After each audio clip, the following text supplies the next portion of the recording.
Selamat datang di channel Good News.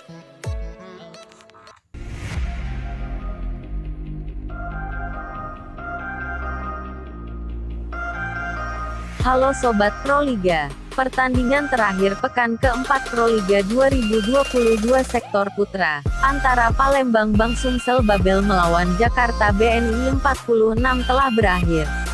Berikut hasil pertandingan selengkapnya. Sebelum lanjut, like dan subscribe channel ini agar kalian tidak ketinggalan info seputar Proliga. Tim Palembang Bang Sumsel Babel kalah telak atas Jakarta BNI 46. Dengan skor set 0-3, masing-masing dengan skor 13-25, 20-25, dan 23-25. Berikut update klasemen Proliga 2022 sektor putra setelah menyelesaikan putaran pertama.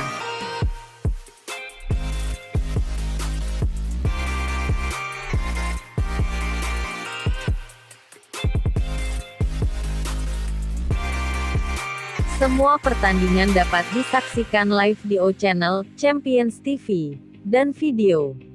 Demikian hasil dan klasemen Proliga 2022 terbaru. Terima kasih telah menonton video ini. Salam sportivitas.